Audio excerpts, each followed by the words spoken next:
Bienvenidos a este debate sobre la importancia del testimonio desde la propia voz y su impacto en la identidad colectiva. Hoy nos basaremos en la conferencia El peligro de una sola historia de Chimamanda Ngozi Adichie y en el libro Si me permite hablar de Domitila Barrios de Chúngara, donde Nube Morales, Ura Hernández y su servidora Brenda Garay exploraremos cómo estas dos autoras desafían las narrativas dominantes y reflexionaremos sobre el papel del testimonio en la actualidad. Comencemos por identificar, ¿cuál es la importancia del testimonio desde la propia voz? El testimonio personal permite recuperar la historia de los oprimidos. Chimamanda señala que cuando otros cuentan nuestras historias, estas se distorsionan. Resulta que las narrativas simplificadas deshumanizan. Domitila, por su parte, nos comparte cómo su testimonio desafía las narrativas impuestas por el poder, visibilizando a las mujeres mineras bolivianas, lo que ayuda a representar genuinamente su realidad. En ambas se aprecian sus voces individuales, pero son representativas de experiencias colectivas, lo que da relevancia a su historia y autenticidad. Al contar nuestras experiencias, vivencias, nuestro entorno, podemos ampliar la visión de otras personas en cuanto a distintos ámbitos como nuestra vida o cultura, entre otros. Como lo menciona Ngozi, también nos dignifica y nos humaniza. Pues yo creo que el testimonio desde la propia voz da poder a quien sea copartícipe de la historia. Es importante recordar que todas las interacciones humanas y sociales no suceden de manera aislada. Siempre hay alguien más ahí que debemos reconocer, entender y escuchar. Sería una injusticia incluso decidir quitar ese derecho que todos tenemos de ser escuchados. Ahora veamos, ¿cómo influye el discurso dominante en las historias con las que crecieron? Para Chimamanda, el discurso dominante de Occidente influenció su percepción de África. Las historias que leía estaban plagadas de estereotipos que retrataban su cultura como algo inferior, distorsionando su identidad hasta que descubrió otras narrativas que contradecían esa visión simplificada.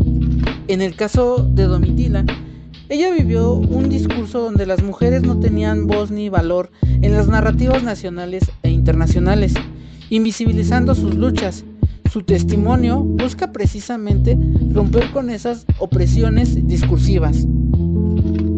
En ambos casos crecieron con un pensamiento concreto inculcado, pero hubo un momento de reflexión donde decidieron creer en sí mismas, sus pensamientos y lo que a ellas les parecía lo correcto. En el caso de Domitila, desde pequeña, cuando decide seguir con la escuela a pesar de la oposición de su padre. Y en el caso de Ngozi, cuando se da cuenta de que ella también cometió el error de englobar a todos los mexicanos en un estereotipo, tal como la habían englobado a ella antes.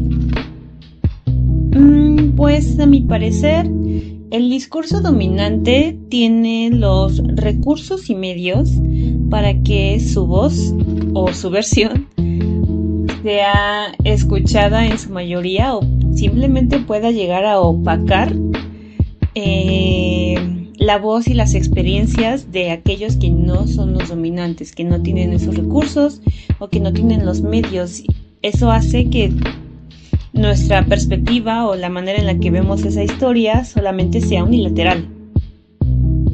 En este punto, desde su perspectiva, ¿qué opinan las autoras sobre el feminismo y en qué aspectos coinciden o difieren sus historias?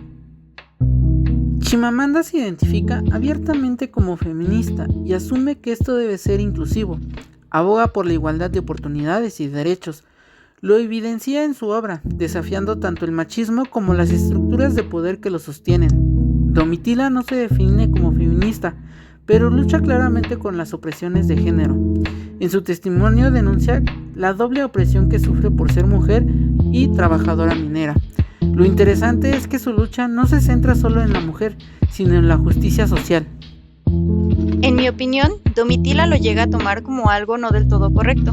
Puede ser por desinformación, ya que considera el feminismo como una lucha entre sexos, lo cual no es el objetivo.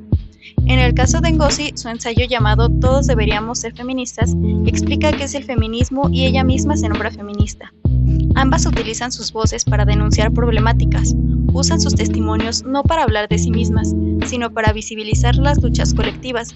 La principal diferencia es que Ngozi se centra en el análisis cultural, mientras que Domitila en la lucha por los derechos laborales y la resistencia política. A mi parecer, ambas autoras perciben o sienten el feminismo como esta forma de resistencia frente a un sistema que las ha oprimido de hecho, por muchísimo tiempo y de muchísimas maneras, y encuentran aquí una forma de poder. Ahora bien, lo viven desde círculos sociales diferentes. Una pertenece a un estrato social más alto que la otra y les afecta de manera diferente por lo mismo. En el entendido de los contextos de ambas autoras, ¿consideran que la identidad es un triunfo colectivo? ¿Y hablan desde el yo o desde el nosotros?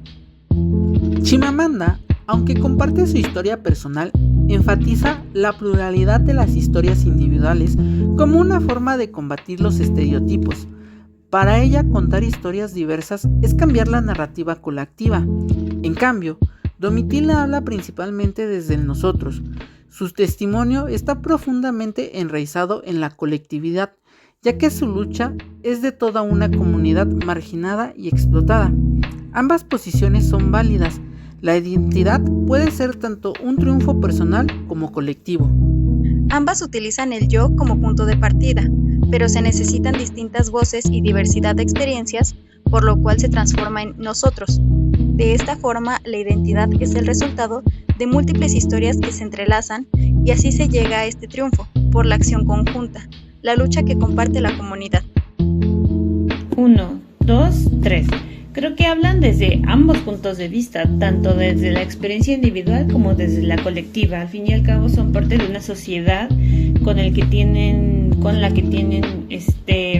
características en común, ya sea por el territorio, la cultura, etcétera. Entonces, puedo percibir ambas partes. Por último, una reflexión sobre el papel actual de los testimonios de las mujeres. Hoy más que nunca, los testimonios de las mujeres juegan un papel crucial en la transformación social, como el movimiento Me Too, que surgió en Estados Unidos para denunciar el acoso sexual.